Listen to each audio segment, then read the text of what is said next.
ये भी एक सवाल होता है कि जब तीन बदमाश पता लगी कि तीन बदमाशों ने सरेंडर किया है और अतीक अहमद और उसके भाई को मारा है, तो इनके घर को भी तोड़ना चाहिए था, इनका एनकाउंटर करना चाहिए था। मारने वाले हिंदू हैं, मरने वाले मोमडन हैं, और बीजेपी हिंदू मुस्लिम ही करना चाहती है। अब मेन स्ट्रीम जो मीडिया है वो ये कभी नहीं दिखाएगा कि यहाँ कानून की हत्या की गई है। अब वो तीन नए और बदमाश पैदा कर दिए जिन्होंने मारा, वो ये कह रहे हैं कि मैं तो डॉन बनना चाहता था किसी बड़े डॉन को मारकर। यहाँ तो जातिवाद मामला, धर्मवाद फैला हुआ है, वरना इतने में तो लोगों को सड़कों पर आकर जनता सरकार के खिलाफ एजिटेशन करना चाहिए कि मुख्यमंत्री को इस्तीफा देना चाहिए, प्रधानमंत्री को इस्तीफा देना चाहिए, अपने पदों से इन्हें इस्तीफा दे देना चाहिए, क्योंकि तुम सरकार नहीं चला पा रही हो। बीजेपी के खुद एमएलए एमपी उन पर 30% लोगों पर खुद केस चल रहे हैं, संगीन मामले चल रहे हैं। 30% एमएलए एमपीओं पर संगीन आज भी मामले चल रहे हैं। भाई मुख्यमंत्री और एमएलए बने बैठे हैं, उन्हें भी बाहर निकालो, उनके भी एनकाउंटर करो आप। तो इस साल की बात है, पूरे देश में दो कैटेगरी हैं जिन पर अत्याचार किए जा रहे हैं, एक मोमडन और दूसरे दलित। दोनों लोगों को दबाने का काम कर रहे हैं। दोनों लोगों की एफआईआर भी जाति देखकर, धर्म देखकर हो रही है। वो है एनएसए, नेशनल सिक्योरिटी एक्ट है, उसमें 1 साल की पहले तो सुनवाई नहीं है आपके किसी भी। मैंने कई केस आए हैं, उन्होंने कई मोमडनों को उठाया और उन्हें एनएसए में जबरन डाल दिया कि देश की सुरक्षा इनसे खतरे में है। बाद में पता चला कि इनकी तो सुरक्षा ही नहीं है, तो मामला ही कुछ और था। मैंने अभी ये केस देखा था। ये तो दादागिरी चल रही है, जब चाहे जब ठोक दो, जब चाहे किसी का घर तोड़ दो। तो ये ड्यू प्रोसेस ऑफ लॉ नहीं है। हमें तो ऐसा लगता है कि हम तो वकील बेकार बन गए, जज कोर्ट कचहरी बेकार ही है। तो जिसका मतलब ये तो सारे बेकार तनख्वाह ले रहे हैं, फिर तो उनका मतलब सरकारें बदमाश पैदा करती हैं। यस, सोशल मीडिया पर भी लोग यही कह रहे हैं कि 2 को मारा और 3 नए पैदा कर दिए। बिल्कुल। अब वो तीन नए और बदमाश पैदा कर दिए जिन्होंने मारा, वो ये कह रहे हैं कि मैं तो डॉन बनना चाहता था किसी बड़े डॉन को मारकर। वो तो वैसे भी मर चुका था। एज कितनी हो गई थी उनकी? तो एज हो गई थी, काफ़ी एज हो गई थी। अब वो तो आपकी कस्टडी में, जेल में थे, सजा काट रहे थे। अब उन्हें मारने का औचित्य क्या हुआ? जो आदमी अपने आप को सरेंडर कर दिया और आजीवन कारावास की सजा में, उसे अपने आजीवन जेल में रहना है, तो फिर इसका मतलब क्या हुआ? तुम इसका मतलब 2024 क्या वोटिंग का भुनाना मामला चालू होना मरवा कर। यही है, सब जानते हैं, पढ़े लिखे लोग हैं आप क्या करना चाह रहे हैं। आप फेल हो गए हैं सरकार चलाने में, पूरी तरह से नाकामयाब रहे हैं सरकार चलाने में। आपकी कस्टडी में, आपकी सरकार की, आपकी पुलिस की कस्टडी में 2 आदमियों का एनकाउंटर हो जाता है, वो भी पुलिस के द्वारा नहीं, आम लोगों के द्वारा। तो इस बात पर इसका मतलब ये है कि आप सरेंडर कर देना चाहिए। आप सरकार नहीं चाहते। सरकार यदि कोई बढ़िया चला सकती है तो बहन कुमारी मायावती सरकार बढ़िया चला सकती है, मेरा कहना ये है। अच्छा, उमेश पाल हत्याकांड वाले जो आरोपी थे उनके घर को बुलडोज किया गया था। यस। तो अभी जो ये 3 मुख्य आरोपी हैं, तो क्या इनके, क्योंकि मांग हो रही है कि इनके घरों को आखिर क्यों बचाया जा रहा है? यस, ये भी एक सवाल होता है कि जब पता लगी कि 3 बदमाशों ने सरेंडर किया है और अतीक अहमद और उसके भाई को मारा है, तो इनके घर को भी तोड़ना चाहिए था, इनका एनकाउंटर करना चाहिए था। धार्मिक, आपको लगता है कि धार्मिक एंगल है? धार्मिक बिल्कुल है। वो हिंदू हैं, मारने वाले हिंदू हैं, मरने वाले मोमडन हैं, और बीजेपी हिंदू मुस्लिम ही करना चाहती है। अब मेन स्ट्रीम जो मीडिया है वो ये कभी नहीं दिखाएगा कि यहाँ कानून की हत्या की गई है। यहाँ एक कानून के द्वारा जो प्रक्रिया है उसकी हत्या की गई है। यहाँ सुप्रीम कोर्ट, हाई कोर्ट के जजों की हत्या की गई है। एक यहाँ संविधान की हत्या की गई है। जो संविधान सबको नागरिकता जो है वो अधिकार देता है, बराबर के अधिकार, वो मुलजिम को भी इतने अधिकार देता है, और एक जो दोषी है उसको भी, और जो बिना दोषी है उसको भी। यहाँ के हर नागरिक को बराबर का अधिकार है। तो अतीक अहमद को भी बराबर का अधिकार था, उसके भाई को भी अधिकार था। ऐसा नहीं है कोई भी आदमी जाएगा जंगल राजा की कोई भी गोली मार देगा। ऐसा कैसे मार सकता है बताइए? ये कितनी बड़ी, मतलब मैं कह रहा हूँ संवेदनशील घटना है कि पुलिस कस्टडी में किसी की मौत हो जानी में बहुत बड़ा। यहाँ तो जनता को, यहाँ तो जातिवाद मामला, धर्मवाद फैला हुआ है, वरना इतने में तो लोगों को सड़कों पर आकर जनता सरकार के खिलाफ एजिटेशन करना चाहिए कि मुख्यमंत्री को इस्तीफा देना चाहिए, प्रधानमंत्री को इस्तीफा देना चाहिए, अपने पदों से इन्हें इस्तीफा दे देना चाहिए, क्योंकि तुम सरकार नहीं चला पा रही हो। लॉ मिनिस्टर को अपने उससे देना चाहिए, और खासकर जो वहाँ की हाई कोर्ट और सुप्रीम कोर्ट है उनको सुमोटो लेनी चाहिए कि इस तरह का कैसा होगा आपके राज्य में। लेकिन वकील साहब, सीएम साहब ने कहा था कि हम भूमाफियाओं को मिट्टी में मिला देंगे, वो वही काम कर रहे हैं।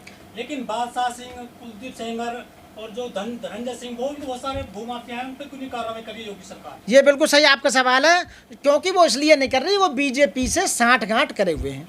आप बताइए, जो बीजेपी से मिले हुए हैं, या इस तरह के लोग हैं जो बीजेपी के नेताओं से मिले हुए हैं, या बीजेपी के खुद के बदमाश हैं, उनका एनकाउंटर ना होगा, ना उन्हें जेल पहुंचाया जाएगा, वो खुले डोलते रहेंगे, क्योंकि बीजेपी सरकार चाहती ऐसा है। वो फिर पता कैसे चलेगा हिंदू और मुसलमानों के बीच में डिस्क्रिमिनेशन होगा कैसे? भारत का संविधान ये कहता है कि हमारा जो देश है, हमारा जो वो है धर्मनिरपेक्ष राज्य है। धर्मनिरपेक्ष लोकतंत्र है हमारा, यहाँ किसी भी धर्म के लोगों को या किसी भी धर्म को बढ़ावा नहीं मिलेगा। लेकिन ये बीजेपी की सरकार हिंदू धर्म को केवल बढ़ावा देती है, मोमडन धर्म को नीचे। मतलब धर्मनिरपेक्ष का मतलब है कि सरकारों का कोई अपना राज्य, अपना धर्म नहीं होता है। आप किसी धर्म को प्रमोट नहीं कर सकते, किसी धर्म को बढ़ा नहीं सकते। लेकिन ये सीधा सीधा दिखाई दे रहा है, बायस की जा रही है सरकार। हिंदू धर्म के आड़ में आकर लोगों की जो उनकी संवेदनाएं उनसे खेलना चाह रही हैं, लोगों से वोट लेने का काम करती हैं। ये क्या जो काम होने चाहिए देश में वो काम नहीं हो रहे। आप बताइए, एक बदमाश को मार कर क्या होगा? ये तो बहुत बदमाश है भाई। बदमाश तो हिंदू में भी बहुत है, उन्हें क्यों नहीं मार रहे आप? हिंदुओं में सारे जेल में डले हुए हैं, या उन्हें बेल मिली हुई है, उनका एनकाउंटर क्यों नहीं करें आपने? यदि बाबा इतने ही अच्छे हैं तो उन पर जो अटैक हुआ था उस समय कह रहे थे मेरी मौत हो जाएगी, उनको मारो, वो भी तो उन्हीं के हैं।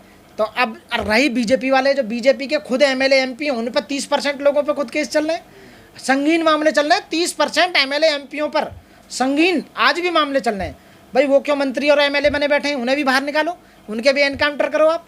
तो इसका मतलब है कहीं ना कहीं बायस है सरकार, और सरकार पूरा पक्षपात कर रही है। हिंदू मुस्लिम करवाने में नंबर 1 पे है सरकार, इसी आधार पर वो वोट ले रही है, क्योंकि धर्म की जो अफीम का नशा है वो बहुत लंबे समय तक चलेगा। आपने कहा कि सरकारें बाइस्ड हैं, सवाल उठ रहे हैं जुडिशरी पर लेकर के। कई फैसले हम देखते हैं जब एक खास धर्म से होते हैं तो उनके नताइज, उनके रिजल्ट बहुत जल्दी आ जाते हैं। लोग सवाल उठा रहे हैं कि क्या आप जुडिशरी से भी भरोसा उठ जाना चाहिए? बिल्कुल। एक वकील आप क्या कहेंगे? देखो, जो जुडिशरी है, आज भी जुडिशरी पे विश्वास है। आम आदमी हर कोई सोचता है कि मुझे कोर्ट से न्याय मिलेगा, लेकिन बायस इसलिए हो रही है क्योंकि हमारे चीफ जस्टिस ऑफ इंडिया हैं, सुप्रीम कोर्ट के जो भी जस्टिस हैं, उन्हें रिटायर्ड होने के बाद राज्यसभा भेजा जा रहा है, उन्हें रिटायर्ड होने के बाद राज्यपाल बनाया जा रहा है, उन्हें रिटायर्ड होने के बाद में किसी कमीशन का किसी आयोग का अध्यक्ष बना दिया गया। तो आप बताइए, तो ये उनके फेवर में क्यों नहीं देंगे आप बताइए। जो जजमेंट है, तो आम जनता के दिमाग में जुडिशरी की जो एक महत्व है या जुडिशरी की जो स्टेटस है वो डाउन होता जा रहा है। वो ये सोच रहा है कि इसका, हमें ऐसा लगता है कि सरकार और जो जुडिशरी कहीं एक साथ नहीं हो गई हैं। तो इसलिए आम लोगों का सोचना जो वो सही है, जहाँ तक उनकी सोच है वो सही सोच रहे हैं। इन जो मैंने एग्जाम्पल दिए हैं, इन एग्जाम्पलों से लगता है कि ये जो जुडिशरी है ये भी सरकार के फेवर में कहीं ना कहीं जजमेंट देने का काम कर रही है। 2024 तारीख को जो है सुप्रीम कोर्ट सुनवाई के लिए तैयार हो गया सर। एक याचिका दायर की गई है कोर्ट में, जहां एक रिटायर्ड जज की जो है अध्यक्षता में इस पूरे मामले की जांच की बात की गई है। साथ ही साथ 183 एनकाउंटर जो यूपी में हुए हैं उनको भी जांच के दायरे में रखने की बात है 24 तारीख को सुनवाई के लिए सुप्रीम कोर्ट ने। अच्छा, एक बात बताइए, कोई भी आयोग बना देना, किसी उस पर आयोग, किसी समिति बना देना, या कोई भी भाई एक या वो बना दो, इन्वेस्टिगेशन टीम गठित कर देना, चलता रहता है लंबे समय से। पिछले आयोगों की लिस्ट उठा कर देख लो, 4-4 साल 5-5 साल आयोगों की रिपोर्ट नहीं आई है। क्या होगा? आदमी तो मर गया। जिस समय, मानो भूख तो मुझे आज लग रही है, मुझे आज खाना नहीं दोगे, अब इस समय नहीं दोगे तो मुझे 4 दिन बाद दोगे, तो मुझे क्या बेनिफिट होगा उसका? मैं तो मर ही जाऊँगा ना। तो जिन लोगों को न्याय मिलना चाहिए वास्तव में, तो उन्हें तो मिल नहीं पाएगा। अब यदि इस पर भी इन्होंने आयोग बनाया है, तो उनके जो और फैमिली मेम्बर्स हैं, उनसे जुड़े हुए लोग हैं, उन्हें तो अभी तत्काल न्याय मिलेगा नहीं। अब आयोग की रिपोर्ट है, हाई कोर्ट के जज हैं, रिटायर्ड जज हैं, और जो कौन कौन हैं, 6 महीने 8 महीने बढ़ता रहेगा, चलता रहेगा, बात ठंडी हो जाती है। क्योंकि यहाँ लोग भूलते बहुत कम है। वो इसलिए कि यहाँ लोग शिक्षित कम हैं। जहाँ लोग शिक्षित कम होते हैं तो एजुटेशन नहीं होते। विदेशों में इतने पे ही रोड पर उतर आते हैं सरकार के खिलाफ। सरकार को इतना जागरूक रहना पड़ता है, वहाँ जनता इतनी जागरूक है कि सरकार को दबाने का काम करती है। वो उन्हें अगले 4 साल में उतार देती है। वहाँ यहाँ सिस्टम बहुत इतना बेकार सिस्टम है कि एक बार जो सीट पे बैठ जाता है, उतरने का नाम ही नहीं लेता बिल्कुल भी। और ये लोग इसीलिए शिक्षा पर कम बजट दे रहे हैं, हर साल बजट को कम कर रहे हैं, ताकि लोग पढ़ेंगे तो ज़्यादा ज्ञान होगा। और एक और कमाल की बात है, पूरे देश में 2 कैटेगरी हैं जिन पर अत्याचार किए जा रहे हैं, एक मोमडन और दूसरे दलित। दोनों लोगों को दबाने का काम कर रहे हैं। दोनों लोगों की FIR भी जाति देखकर, धर्म देखकर हो रही हैं। उनकी जो चौकी में भी एक सब इंस्पेक्टर बैठा है, वो पहले पूछता कौन सी जाति और कौन सी धर्म से हो। यदि मोमडन और SC निकल आए तो उसकी कहीं बूझनी, मारपीट के भाग और देते, चल जा कोई बात नहीं। और यदि खासकर ये पता लगा है कि जिस वो एक्यूज पार्टी है, जो दबंग पार्टी है, वो जर्नल है और वो भी हिंदू है, तो उसी के फेवर में खड़े हो जाते हैं। हमारे जितने पुलिस प्रशासन है, इन्वेस्टिगेशन एजेंसी हैं और खासकर कोर्ट हैं, वो उन्हीं के फेवर में खड़े हो जाते हैं। SC/ST एक्ट, यदि SC/ST एक्ट की बात करो, इतना कमज़ोर कर दिया है कि आज उसमें मुकदमे दर्ज हो रहे हैं, लेकिन उसमें प्रोविजन की एंटीसिपेटरी बेल लाई नहीं होगी। वो एंटीसिपेटरी बेल भी फटाफट लाई हो रही है, उन्हें अरेस्ट तक नहीं कर रही पुलिस। कमाल की बात, तो ऐसे कानूनों का फ़ायदा क्या होगा? इसी तरह से मोमडन जो लोग हैं, उनको मारकर उनको दबाने का काम कर रहे हैं, उनके मनोबल को गिरा रहे हैं। उनके आने वाली जो संतानें हैं, जो जहाँ जहाँ रहते हैं मोमडन, वो सदमे में हैं, वो डरे हुए हैं, वो अपनी बात को रख भी नहीं सकते अच्छी तरह, क्योंकि उन्हें कहीं झूठे केस में ना फंसा दें।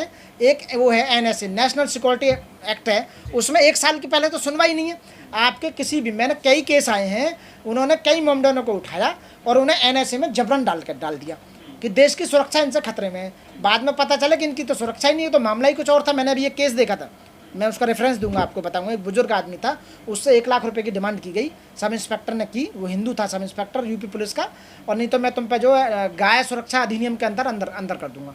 उसने बेचारे ने आगे तक गुहार लगाई, जब पता चला कि मामला ही कुछ और है। तो कानून का दुरुपयोग किया जा रहा है पूरी तरह से। 2 कैटेगरियों को, खासकर मुस्लिम और दलित, ये दोनों कैटेगरी वोट नहीं देते हैं बीजेपी को। सारा मामला वोटिंग का है, क्योंकि दलित जो वोट वो मायावती को देता है और मुस्लिम देता है अखिलेश को देता है, या बहन जी को भी देते हैं, जैसे भी हैं। पर ये दोनों कैटेगरी किसी भी कीमत में 90% कैटेगरी वो बीजेपी को वोट नहीं करती है। और खासकर OBC, जो OBC झूठा हिंदू बना हुआ है, वो इन्हें वोट करता है। 40% वोट लेके हर जगह सरकार बना रहे हैं। जिस दिन 10% OBC को ये पता लग गया कि तुम्हारे विश्वास के साथ में खिलवाड़ हो रहा है, तुम्हारे भविष्य के साथ खिलवाड़ हो रहा है, आप नकली हिंदू हो, तो उस दिन ये सरकार से बाहर हो जाएंगे, सत्ता से। ऐसा बुरा तो इंदिरा गांधी की गवर्नमेंट में भी नहीं हुआ था जितना बुरा यहाँ बीजेपी की गवर्नमेंट में हो रहा है। लोग अपनी बात को कह नहीं पा रहे हैं। जो संविधान में अधिकार है, वाक एवं अभिव्यक्ति की स्वतंत्रता, फ्रीडम ऑफ स्पीच, उसको लोग जब दे नहीं पा रहे हैं। एक सुप्रीम कोर्ट ने एक नया और सिक्का निकाल दिया है कि ये हेट स्पीच में आ गया तो अंदर आ जाएगा जी। वो अरे यार, हेट स्पीच की कौन सी बात है? जो अपनी बात को सरकार, जिस लोगों ने सरकार बनाई है, सरकार से सवाल करने का अधिकार है उन्हें, वो सवाल कर सकते हैं, उनसे पूछ सकते हैं क्या हो रहा क्या नहीं हो रहा। और सुप्रीम कोर्ट मिलकर हेट स्पीच में डाल रहा है उन्हें। और मानहानि में, झूठे मानहानि के केस में राहुल गांधी जैसे इनकी सदस्यता खत्म हो रही है, तब सुप्रीम कोर्ट कुछ नहीं कह रहा, सुमोटो नहीं रहा। इसका मतलब क्या देखा जाएगा? सरकार, जनता खूब समझ रही है, इसका एक ही रास्ता है केवल बचाव का, और कोई रास्ता नहीं है। आप लोगों को जागरूक करो, आप लोगों से कहो कि बीजेपी सरकार को वोट ना करें। 2024 में बीजेपी सरकार को बाहर निकालो, किसी और सरकार को, जो दल तैयार हो रहा है, छोटे छोटे दल इकट्ठे होकर अलायंस जो बनना है, उस सरकार को दोबारा आए। जब पता लगे कि बीजेपी ने कितने घोटाले करे हैं, कितने लाख करोड़ अडानी को दिए हैं, कितने इन्होंने पैसा दे दे के बाहर भगा दिए हैं, जब तो पता चलेगा जब दूसरी गवर्नमेंट आएगी। ये दोष छोड़ कर भाग जाएंगे। स्विस बैंक में सबसे ज़्यादा पैसा बीजेपी के नेताओं ने जमा कर दिया है। देश में 75% पैसा बाहर पहुंच चुका है, 25% में दुनिया है। महंगाई इसलिए बार बार बढ़ा रहे हैं। 400 का सिलेंडर जब महंगा लग रहा था ना, 1200 का सिलेंडर नजर नहीं आ रहा मैंने महंगा। जब तो वो सिलेंडर पे बैठ गई थी वो स्मृति ईरानी, अब नहीं बैठ रही। तो मेरा कहना ये है कि 2 स्पेशल कैटेगराइज कर रखी है, मोमडन और दलित। उन लोगों को यहाँ पूरी तरह से परेशान किया जा रहा है, उनके अधिकारों को दबाया जा रहा है, उनके लोगों को जेल भेजा जा रहा है, उनके साथ अत्याचार करा जा रहा है, उनकी बहन बेटियों के साथ रेप करे जा रहे हैं। सरकार कोई सवाल खड़ा नहीं कर रही है। तो मेरा कहना था, अतीक और उसके भाई, या जो भी अभी भी बाकी और बदमाश जो घूम रहे हैं, वो किसी भी कैटेगरी के हों। मैं ये नहीं कह रहा मोमडन है, कोई हिंदू भी हो सकता है, कोई भी हो सकते हैं। बदमाश का कोई साथ नहीं होता, उनका कोई अपना नहीं होता। वो देश की सरकार है और देश को बर्बाद करने का काम करते हैं, वहाँ की जनता को परेशान करते हैं, वहाँ की शांति और अमन चैन को बर्बाद कर देते हैं। तो उनसे लोग भय और डर के रहते हैं, उनके लोगों की संपत्ति को छीनते हैं। तो उसके लिए ही तो सरकारें अपॉइंट की गई हैं, उसके लिए कोर्ट कचहरी बनाई गई हैं, उसके लिए जेल बनाई गई है, उसके लिए वकील पैदा हुए हैं, उसके लिए सरकारी वकीलों को अपॉइंट किया जाता है, जजों को अपॉइंट किया जाता है, जल्लाद को अपॉइंट किया जाता है। तो फांसी की सज़ा दो ना उन्हें, तो उन्हें तरीके से दो ना, ताकि कानून पर लोगों का विश्वास रहे, एक संविधान पर विश्वास रहे। ये तो दादागिरी चल रही है, जब चाहे जब ठोक दो, जब चाहे किसी का घर तोड़ दो। तो ये ड्यू प्रोसेस ऑफ लॉ नहीं। हमें तो ऐसा लगता है कि हम तो वकील बेकार बन गए, जज कोर्ट कचहरी बेकार ही हैं। तो जिसका मतलब ये तो सारे बेकार तनख्वाह ले रहे हैं, फिर तो इनका मतलब क्या हुआ? फिर तो तुम ही सबको, तीनों तुम ही होगे, न्यायपालिका भी तुम होगे, कार्यपालिका भी तुम होगे, व्यवस्थापका भी तुम ही होगे, सब कुछ तुम ही होगे। तो मेरा कहना ये गलत है। जब विदेश की को पकड़ते हैं कसाब की तरह, इन्हें बाकायदा पनिश करना चाहिए था, कानून से इसे सजा मिलनी चाहिए थी। जय भीम, जय भारत, नमो बुद्धाय साथी। Subscribe now and press the bell icon. Never miss an update.